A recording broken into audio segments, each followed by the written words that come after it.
फाशी, नराधमांना फाशी, पहिला याला घे, आका घे आका, ये दूरी दे जरा। सरपंच संतोष देशमुख के हत्यारों को फांसी होनी चाहिए। शिवसेना उद्योग गठ के पूरे के नेता बसंत मौर्य ने आंदोलन किया और फांसी की मांग की। आइए वीडियो के जरिए हम आपको दिखाते हैं बसंत मौर्य ने क्या कुछ कहा। पुणे से मुन्ना मुजावर की खास रिपोर्ट। अशा महाराष्ट्रामध्ये तुम्ही सर्वांनी पाहिलं असेल, गेल्या 70-80 दिवसापासून जो खेळ चालू आहे, पलीकडच्या बाजूला कोणतरी काम,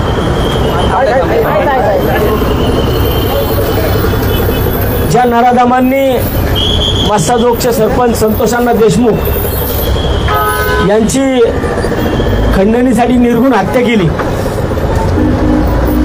आणि त्यांच्या हत्येनंतर आज सुद्धा जवळजवळ 3 महिने होत आले। या 9 तारखेला 3 महिने पूर्ण होतील, परंतु या 3 महिन्यानंतर सुद्धा 90 दिवसानंतर सुद्धा या हत्याकांडामधील एक आरोपी कृष्ण आंधळे आज सुद्धा फरार आहे। आपण सर्वांनी पाहिलं असेल, जे 2 दिवसापूर्वी विधानसभेचं अधिवेशन चालू असताना त्याच्यामध्ये जे या 6 जणांचे फोटो आले की कशा पद्धतीने, इतक्या निर्घुण पद्धतीने यांनी सरपंचांना मारलं, ते केवळ पैशाकरता। त्यांची हत्या इतकी निर्घुण हत्या केली की तुम्ही सर्वांनी बघितलं असेल की माणुसकीला काळीमा फासणारी हत्या ठरली। गेल्या इतक्या दिवसापासून आंदोलन चालू आहेत या विषयामध्ये। जो कालपासून एक प्रश्न उपस्थित होतोय की एवढ्या दिवसामध्ये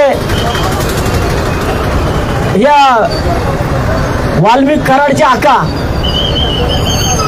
धनंजय मुंडे यांना